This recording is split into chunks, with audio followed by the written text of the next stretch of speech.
Olha, eu acho uma das coisas mais interessantes da vida é você se preocupar com o social. E no Brasil não tenha dúvida que o social é futebol. As pessoas que têm menos poder econômico, aquelas pessoas que não conseguem ter outras oportunidades da vida ou se negligenciam nas outras oportunidades da vida, acabam vendo com o futebol um escape. E aqueles que têm sorte, talento e sorte, oportunidade, continuam a crescer na vida, desde que não esqueçam do seu passado, porque vão ajudar outras pessoas, embora muita gente esqueça de alguma forma. Agora, para dar essa oportunidade, você tem que ter pessoas que investem na estrutura para que você possa fazer. O Luiz Cláudio está aqui, ele vai falar um pouco sobre isso, né? E a gente vai começar. Primeiro, quando que surgiu essa paixão pelo futebol, Luiz? Primeiro, eu queria agradecer a oportunidade de estar aqui com você aqui no programa. E eu sou um ex-jogador frustrado. Eu tentei jogar futebol até 18, 19 anos. Cheguei a passar em peneiras, né? Eu cheguei a jogar no time de São Bernardo. Só que eu olhei lá, eu vi assim que os meninos que estavam lá tinham, além de futebol, tinham algo a mais. Pô, eles tinham uma determinação, a vontade de vencer. E o futebol era uma brincadeira, sempre foi. Eu queria jogar bola, não era uma necessidade, entendeu? Era uma vontade. Okay. E eu acho que nessas horas é que a gente, no futebol até fala, o playboy, o cara que tem uma condição melhor não vai no futebol, porque não é necessidade. Aqui no Brasil, o futebol ele abre muitas portas e ele é a chance de muita gente de melhorar de vida, né? Lógico. Então, eu naquele momento, eu tive um start, falei, eu não vou mais tentar ser jogador, porque eu vou ficar patinando. E eu vou fazer educação física e vou tentar ser treinador de futebol. Fiz a faculdade inteirinha voltado para isso. Aí eu entrei em 2006 na base do São Paulo como estagiário. Fiquei até 2008, quando eu fui para o Palmeiras. Aí recebi a oportunidade de trabalhar com o Luxemburgo no profissional do Palmeiras. Trabalhei até meio de 2009 com o Palmeiras. Depois a gente foi para o Santos até o final do ano, 2010. E em 2010 eu fui para o Corinthians, fiquei mais 6 meses. E aí eu estava um pouco cansado na época. Futebol, as pessoas olham na televisão e acham que é tudo maravilhoso, mas é bem desgastante, né? Time grande, principalmente, pô, você pega esses 4 que eu falei, né, que eu mencionei, você joga Campeonato Paulista, Campeonato Brasileiro, Copa do Brasil, Libertadores, várias competições juntas. Então, assim, a sua casa acaba virando mais dentro do avião do que, né? Então, assim, eu sou um cara muito família, eu sempre gostei muito de estar perto da família, então eu resolvi dar um tempo, voltar meu tempo para trabalhar com marketing esportivo. Fiquei 5 anos trabalhando com marketing e depois eu voltei a trabalhar diretamente com futebol, já na parte de gestão. Eu quero voltar só um pouquinho. Claro. Faz um raciocínio aqui, uma reflexão.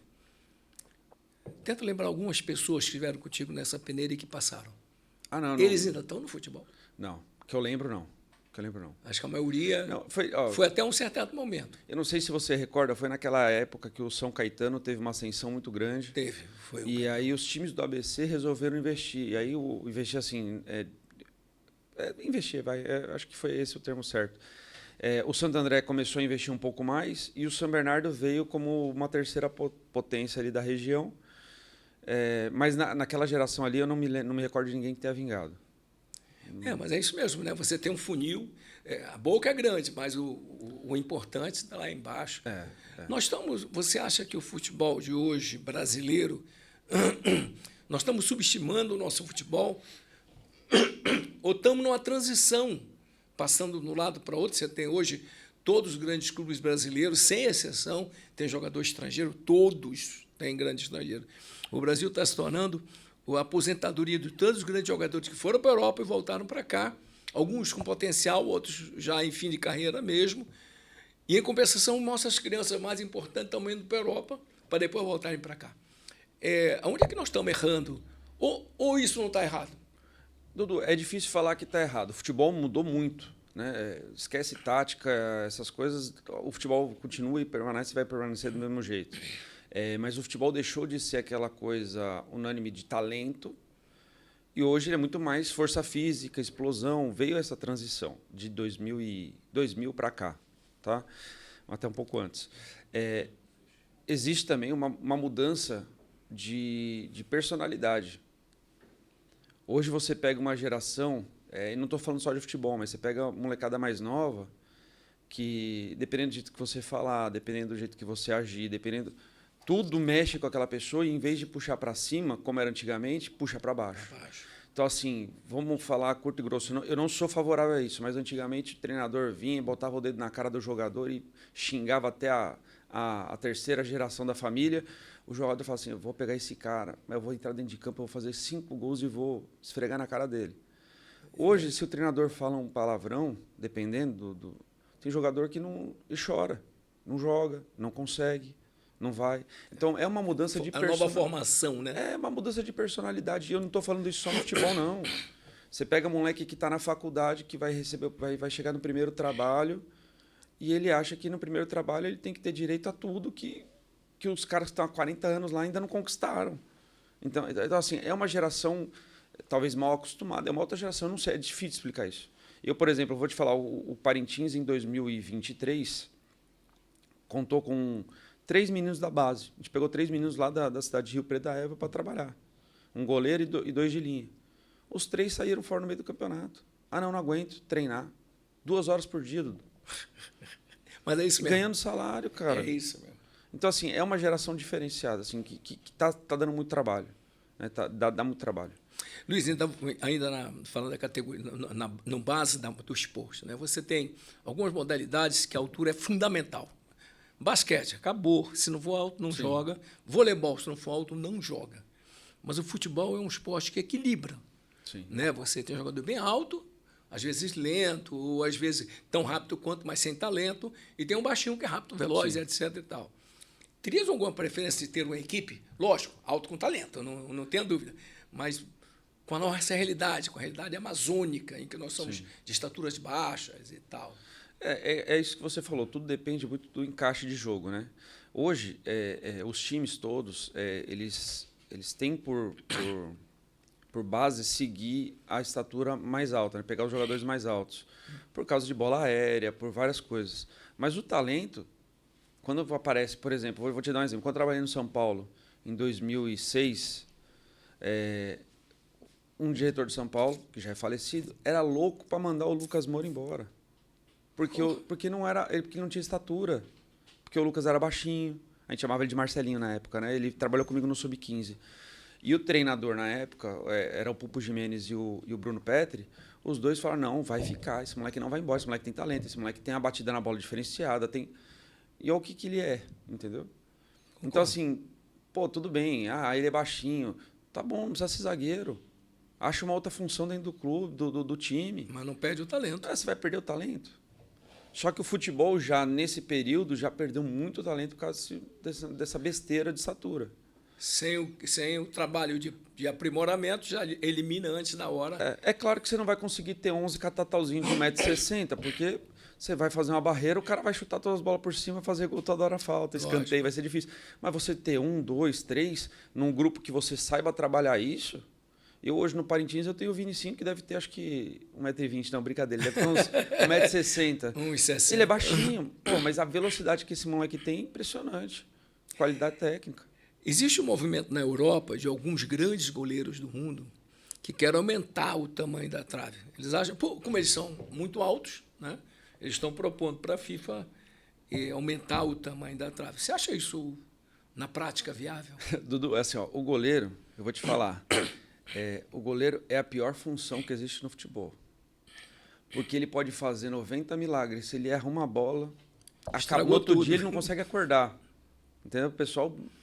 Então, assim, o goleiro, desde que eu tenho por gente, eu vejo as entidades do futebol mudando as regras e é sempre para prejudicar o goleiro.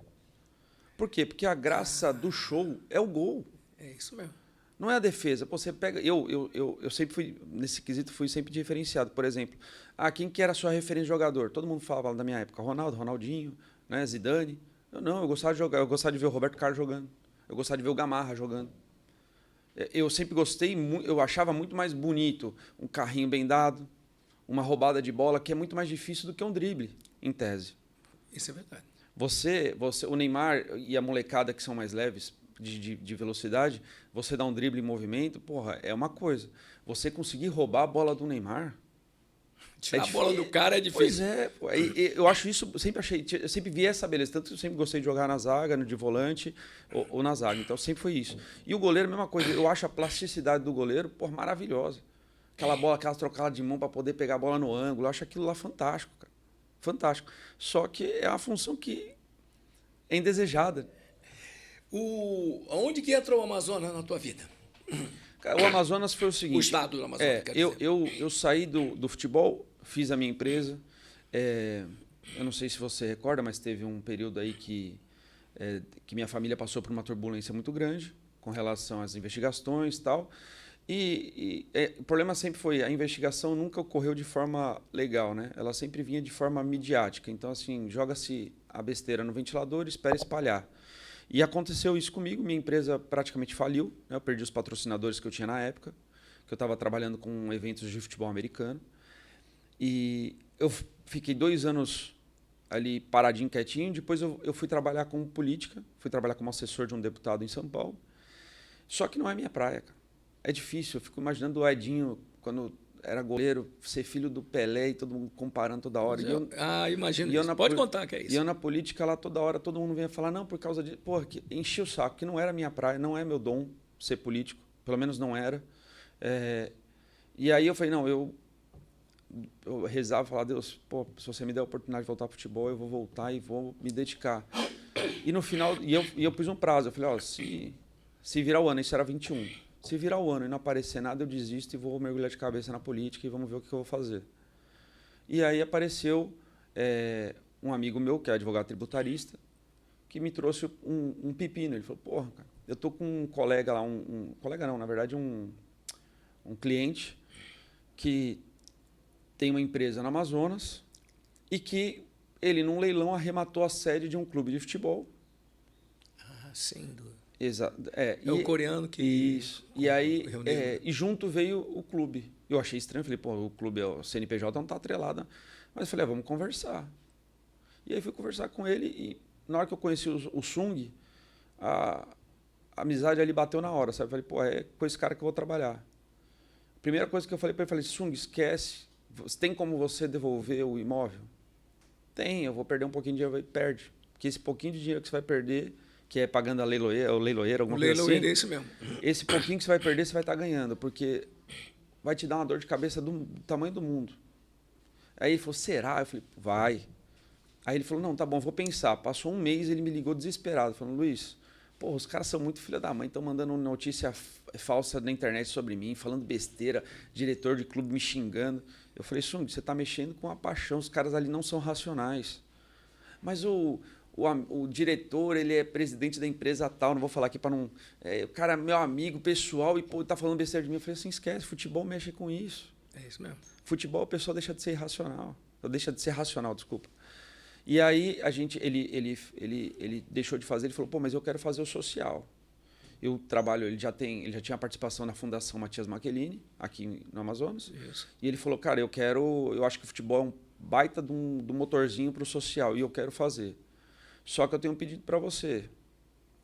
Vai ter que ser em Parintins. Eu, paulistano, que conheci Parintins só na faculdade, falando dos festivais, da cultura, do folclore, vamos, na hora. Aceitei, pô. E não vou marcar uma passagem. Eu falei, vamos. Enquanto isso, eu já fui fazendo toda a documentação, porque desde o estatuto foi eu que desenhei para ele, tudo. Lá, logo, tudo do Parintins foi eu que fiz. Aí eu fiz o estatuto, mandei para ele, ele assinou, ele deu entrada no clube sem eu ir para Parintins. Aí consegui marcar uma viagem para Parintins. Chegou lá, tinha 3, 4 campos que a gente foi visitar lá de Várzea, né, que é os campos... Eles têm lá um mais ou menos não, é um que ele tem lá. Não, eles têm ele tem um estádio, né, que precisaria de uma baita reforma. Na época o prefeito era o Bi Garcia, nos recebeu super bem lá, conversamos, passamos 3 dias lá. E aí eu falei, tá, e a logística? Como é que, né, o ônibus demora quanto tempo daqui para Manaus? Não tem ônibus. Eu falei, como assim? Não, é só avião ou barco. Só de avião ou barco. Pô, e para a realidade de uma pessoa que vem do Sudeste, isso não existe, cara.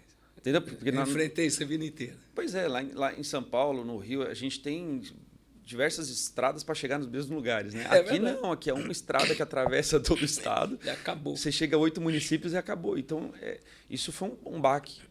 E aí eu falar, pô, então a gente vai ter que fazer de avião. Aí o preço vai lá para cima. Ah, não, então vamos de barco. Pô, mas se eu tiver com sub-15, sub-17, sub-19, sub-20, feminino, profissional, pô, você colocar esse pessoal no barco, sobe e desce rio, a chance disso dar um problema em algum momento... Com certeza. Um barco desse que vira, que afunda com uma molecada de 15 anos, o que acontece com o clube? Acaba o clube. Acaba o Com clube. certeza. E aí eu convenci o Sung, falei, Sung, não tem como ficar em Parintins, é uma cidade maravilhosa, acho que seria o melhor dos mundos pra gente, mas vamos ter que ficar perto de Manaus. E aí a gente procurando lugares para treinar, não era nem para jogar, porque estava certo que a gente ia jogar na Colina ou no Zamit. E aí um amigo em comum falou, olha, eu tenho um amigo, um conhecido que é prefeito de Rio Preto da Eva, e o cara tem um estádio lá, tá sem uso. Eu falei, está sem uso, tá sem uso. E a gente foi para lá, conheceu o Anderson, ele viabilizou a gente usar o estádio, e a gente ficou na cidade desde então. Essa história bate exatamente com tudo aquilo que a gente está vivendo aqui, né? Até acho que nós, como cidadão, temos que agradecer ao empresário que recuou inteligentemente daquele problema gigantesco que o Rio Negro é um problema que não tem fundo. O fundo você não vai alcançar o fundo nunca. Fruto da irresponsabilidade de quem lá esteve, né? E ele inteligentemente é melhor criar uma coisa nova do que pegar uma coisa que já está apodrecida pelo tempo. Essa decisão de ter um lugar definitivo, agora eu entendo. Na verdade, é porque o objetivo é estar próximo da onde as coisas acontecem, sim, onde você pode crescer. Manaus é aquilo que eu te disse, né? Manaus é a metade da população do estado, portanto, aqui é o centro de conversão, que tudo acontece por aqui. Esse espaço que você está pensando ou que já está criando, vem com que tipo de estrutura? Não, a nossa ideia é ter um espaço para poder abrigar, dar moradia para 90 crianças. Né? Crianças, eu digo, de 14, 15 até 21. Eu falo criança porque seria base, né? É um jeito errado de falar.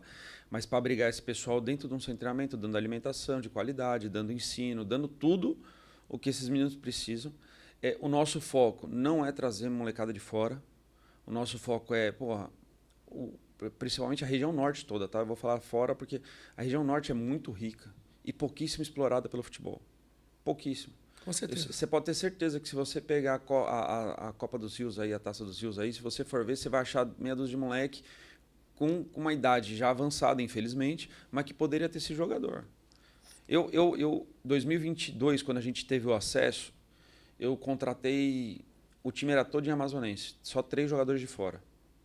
Eu trouxe um segundo momento. E tinha ali dentro do grupo ali algumas pedras que eu falava assim, cara, se eu tivesse conhecido esses meninos com 20, com 19 anos, tinha feito dinheiro com eles, cara. Porque que nem, o Jonas Pica-Pau, que hoje está no Nacional.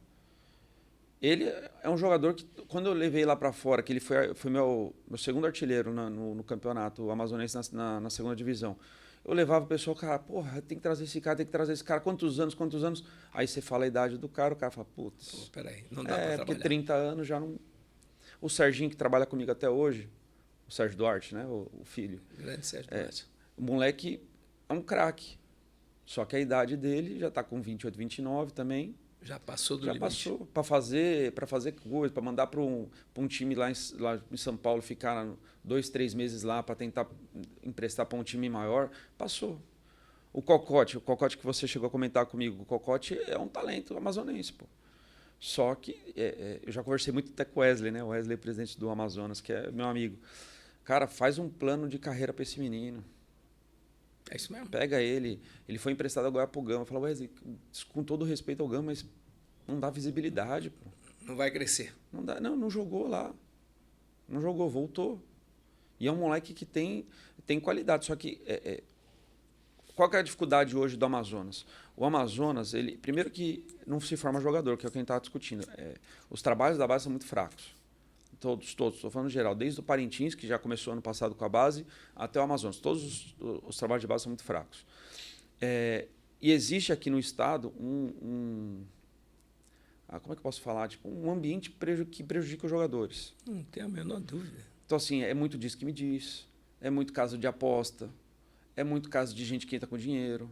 É muita gente, entendeu? São muitos fatores que eu falo para os caras, apareceu um moleque, manda para fora daqui. Despacha ele daqui, porque é muito difícil aqui, cara. Bom, o centro do Brasil é São Paulo, não tem erro. Você vai ter um paralelo aí, um Rio, Minas, mas o centro, o Brasil se funciona por São Paulo. É onde tem o dinheiro mesmo, onde você gera dinheiro, gera recurso, portanto, tem os melhores clubes, nas condições mais extraordinárias. E você viu que não basta apenas ter um grande talento com muito dinheiro, que é o caso do Neymar.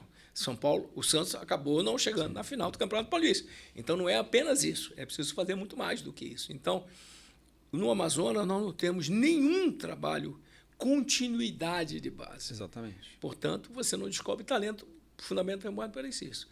Nós tivemos um escape aqui por muito tempo, e você deve ter sabido sobre o Peladão, né? Que chegou um momento a ser o maior campeonato de pelada do mundo, e eu só disse isso porque fui eu pessoalmente que estive na FIFA, numa reunião da Associação Mundial de Jornalistas, levei os documentos e a FIFA deu um documento para a gente. De conhecimento que tenhamos, esse é o maior campeonato de pelada do mundo. Tá. E aí, mas agora também influenciado por más conduta, etc, etc. Aquilo que você falou. São pessoas que estão no paralelo, se aproveitando daquilo. Tá lá. Então, se os clubes voltarem a ter trabalho com a categoria de base, eu acho que isso pode trazer de volta o público. O que você acha que o público não volta para o estádio de Manaus? Eu acho que o futebol amazonense deu um salto. Tá? Sim, de 2021, quando eu pisei aqui para cá, melhorou muito. E a puxada que o Manaus, o Amazonas, o Manauara e o Parintins deram no futebol amazonense foram os responsáveis por puxar isso. Eu acho que, assim, quando eu cheguei aqui, eu via um povo carente de futebol, louco para torcer, só que não tinha para quem torcer. Então, Manaus estava na Série C e era o primeiro ano do Amazonas na Série D. Existia uma carência ali, não se forma, porque o futebol você tem que se formar, você tem que formar o herói. Se você não tiver um herói dentro de campo, um cara que o cara fala assim, não, eu quero ir lá para assistir ele jogar, esquece, não acontece. Isso. Entendeu? Então, assim, hoje o Amazonas ele está trabalhando muito esse lado, ele está conseguindo segurar a boa base do time dele de um ano para o outro, né? Até por causa do calendário cheio. Então, ele começou a formar, hoje você vê a camisa dele sendo vendida, você vê o estádio, não é o jeito que a gente quer ainda, mas já começa... Já está começando, isso é verdade. Então, você já começa a florescer um projeto. Só que os outros clubes têm que entender isso. Não adianta eu falar assim, não, mas eu sou de um bairro aqui, pessoal... Aí você vai no estádio para pagar um jogo dos caras, tem 200 pessoas. Essa média é 300 pessoas por jogo. O ano passado, a segunda melhor média de jogo, de mando de campo, era do Parintins, em Rio Preto da Eva. Luiz, eu vou te dar um número, e eu quero que você pense sinceramente. Eu estou mais fazendo questão para mim do que eu estou mais preocupado com isso. Decisão do turno no ano passado, tá? São Raimundo e Manaus. 10 mil pessoas no estádio.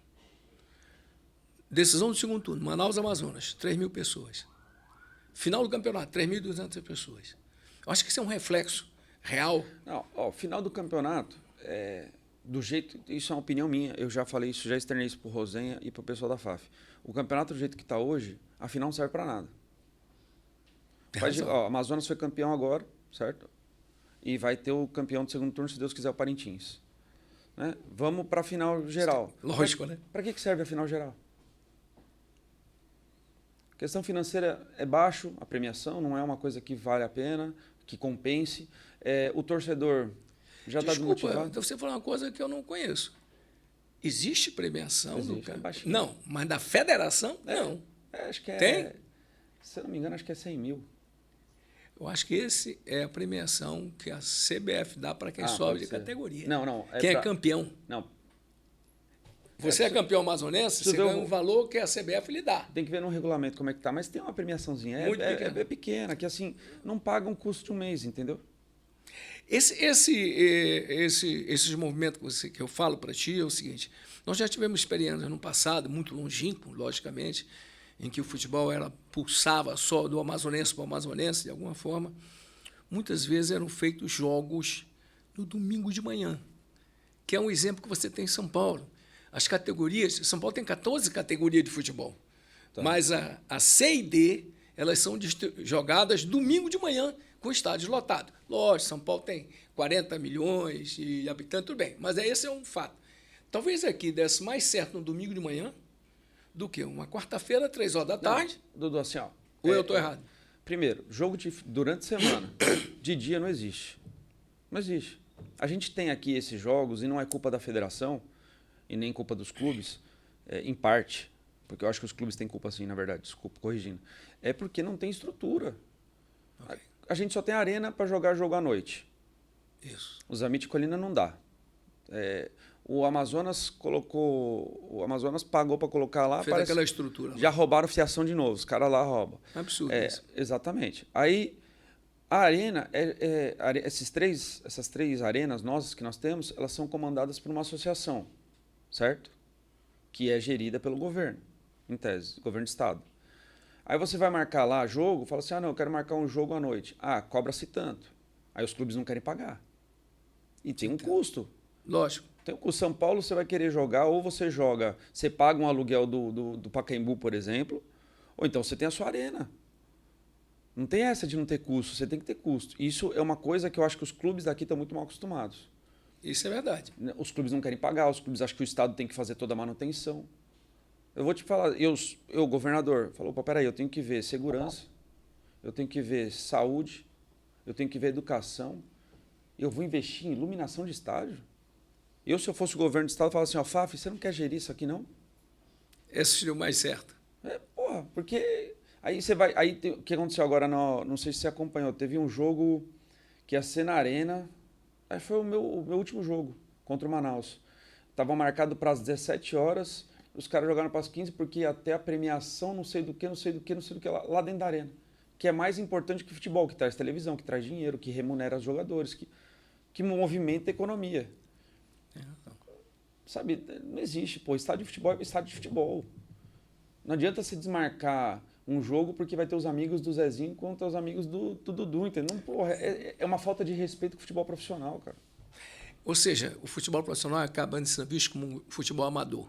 Vou fazer assim, não dá para fazer, espera aí, vou dar uma coisa por aqui. É isso. Parintins é uma realidade. O time está aí, é verdade, vai ter, se Deus quiser, um grande centro de treinamento, um objetivo. O que a gente pode esperar do Parintins daqui a 3 anos? 3 anos? 3 anos a gente vai estar de vento em popa com a base, se Deus quiser, usando pelo menos 50% dos atletas locais. E eu acho que a gente já vai estar aí beliscando a Série D, porque assim, a gente já está desde 2022, a gente teve acesso, 23 a gente ficou em sexto, a gente perdeu a classificação para a Série D, porque a gente perdeu 2 jogos no último... Empatou, na verdade, não perdemos. Empatamos 2 jogos no último minuto com o Princesa, não sei se você se recorda. Lembro. O último, inclusive, com uma falha absurda do nosso goleiro, que na época era o Douglas, que foi um erro, coitado. Ele não tem culpa, mas foi um erro catastrófico pra gente. Os 2 jogos a gente ganhando, no último minuto aquela história do goleiro, né? Errou, acabou. acabou. Ele foi um cara que fez 3 jogos maravilhosos. Chegou na final, no último minuto ele fez uma besteira. Isso é verdade. Goleiro é fogo, cara, infelizmente.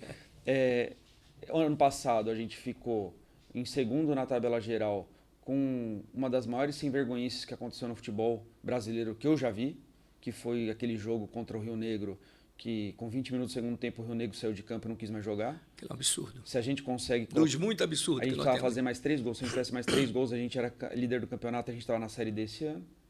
E aí me diz de jogador sendo pago por presidente de outros clubes. Eu não vou falar isso aqui porque ninguém investiga porcaria nenhuma, Dudu. Gente da própria federação envolvida. Isso não sei, eu não posso te falar, não vou falar. Sim, não, só por causa do documento que eu recebi. Sabe o que aconteceu? A polícia chamou 3 jogadores, um médico, o fisioterapeuta do meu clube e o Aleph, que era jogador meu, para fazer depoimento. Sabe quantos ele jogava chamado do Rio Negro? Ninguém. Nenhum. Sabe quantos presidentes de outros clubes ele chamou? Nenhum. Cara, isso é uma sem-vergonhice. Você estava aqui quando aconteceu o assunto do Iranduba, né? Aham. Foi sumariamente, sem nenhum... E agora estão pagando, tem que pagar para os clubes, porque... Bom, a perspectiva eu acho que é muito boa, Mas uma coisa que você falou que é muito correta. Não basta você investir. É preciso ter alguém que invista também. Porque senão você vai acabar ficar uma ponta sozinho, vai acabar sendo responsável por um monte de coisa que tem que ser dividido com a sociedade. Eu acho que os clubes tradicionais do Amazonas, Rio Negro, Nacional, Faixa, o único que está vivo e respirando é o próprio São Raimundo. Mesmo assim, cheio de tropeços. Né? Sim, mas não do jeito que a gente conhece da história do Nacional. Sim. O Nacional, na verdade, acaba sendo um novo clube, porque aquele do passado já não volta mais. Eu acho que você conseguindo fazer esse trabalho... Né?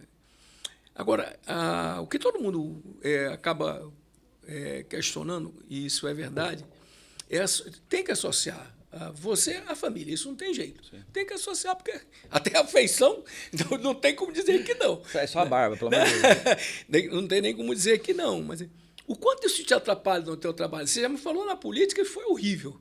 Imagina você como empresário, como é que é? Isso desde 2002 eu dou a mesma resposta, tá? Quando meu pai foi presidente pela primeira vez. Eu acho que tem coisas positivas e coisas negativas. Isso é para tudo na vida.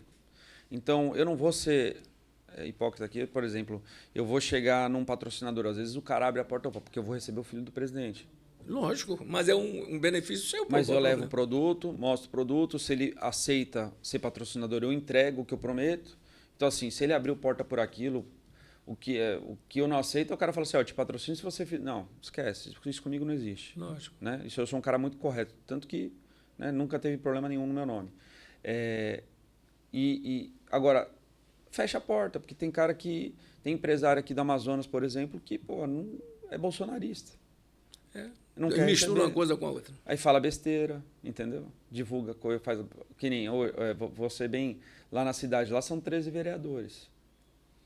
Nem todos eles são de esquerda, vamos falar assim, não é nem petista, mas de esquerda. Então eles puxam, às vezes, querem dar porrada, querem ficar falando besteira. Mas é o mal da minha... Assim, que a gente já está mais do que acostumado, já nascemos dentro desse meio, eu sei como é que funciona. O mais importante é a gente ter aqui o clube, dentro do clube, eu tenho uma credibilidade muito grande, porque tudo que eu sempre prometi eu tenho entregado. Né? Então, assim, o trabalho do Parintins tem sido muito bem feito, graças a Deus. Podia ser melhor? Podia. Falta orçamento? Falta. Pô, pra caramba. Parintins podia ter, se tivesse o dinheiro que alguns outros grandes aqui do estado têm, eu estaria muito melhor. Mas a gente está evoluindo, é um processo de evolução. Não está arrependido de ter vindo, Luiz? Nem um pouco. Eu fiquei apaixonado por esse estado aqui. Eu hoje moro 15 dias aqui, 15 dias em São Paulo, porque eu tenho minhas filhas em São Paulo. Mas se eu pudesse, mundo perfeito, eu trazia minhas filhas para cá e morava aqui. Escolheu as duas cores para o time exatamente baseado nos bois? Tem outra coisa aí? Não, na verdade é o seguinte, eu acho que o festival folclórico de Parintins, ele é muito maior do que Parintins, ele é muito maior do que o Amazonas em si. Do Amazonas, pode ter certeza disso. Sabe, ele tem uma força esse festival, e eu acho que é um prazer, um orgulho e uma satisfação poder carregar as cores desse folclore brasileiro e tentar divulgar junto com eles. Então, assim, todo ano eu tento fazer uma aproximação das escolas, né, dos bois, porque eu acho que é o futuro para divulgar o futebol e divulgar os bois. Eu acho que, assim, por exemplo, o que aconteceu agora com essa menina que foi pro Big Brother ano passado, isso aí foi maravilhoso. Fenômeno espetacular. Que estourou, você vê o pessoal em São Paulo ouvindo música do Caprichoso do Garantido. Eu acho legal pra caramba isso. E ela foi autêntica. É isso. Ela é aquilo, ela não foi um produto preparado, ela é aquilo. É isso. Por isso que funcionou. Eu espero que o Parintins consiga logo estar numa competição nacional e que possa divulgar ainda mais o nome, as cores. Nós estamos ainda planejando, está difícil de conseguir alguém. A gente quer pegar uma música, fazer o hino do Parintins voltado para os dois bois, fazer uma mistura ali, fazer uma coisa bacana. Porque, tudo bem, tem a rivalidade de um de outro. Eu vivi esse ano, eu fui lá pela primeira vez ano passado, né? Fui pro festival. Corinthians e Palmeiras, né? Isso Flamengo mesmo, e Corinthians, Flamengo e Vasco. Então, assim, mas acabou, acabou. O pessoal se ajuda, o pessoal convive, o pessoal existe, coexiste, até porque se um deixar de existir, o outro também O deixa. outro morre. É isso. Que eu canso de falar para os presidentes de clube aqui, cara. Não adianta só o Amazonas estar na Série B. Se ele não tiver um arquirrival ali para jogar contra, um inimigo, né? Não vai. O Amazonas é campeão, o Amazonas é... Futebol não é assim. Futebol tem que ter competição, você tem que ter inimigo. Luiz, obrigado pela participação Imagina. e pelo seu coração amazônida, que hoje já está ofuscando os outros, com certeza, né? Você não vai perder nunca da sua terra natal, não tenha dúvida disso, mas o que você faz para a gente aqui é muito importante, né? Parabéns. E digo sem medo de errar, não, é o Luiz, que está aqui na minha frente, que é o Amazônida. Bem-vindo à Terra, obrigado pela tua participação. Valeu, Dudu, obrigado pelo convite. Olha, essa é mais uma das histórias que a gente tem na nossa terra aqui. Você não precisa nascer aqui para você trabalhar para cá. Não escolha o estado que você quer apenas para ganhar dinheiro. Escolha o estado que você vai alimentar seu coração. Quando seu coração funciona, você é mais honesto, você é mais sincero, é mais autêntico. E essa história aqui é exatamente isso. Não importa onde ele veio, o que importa é onde ele está. Estas histórias você vai encontrar sempre aqui no nosso programa.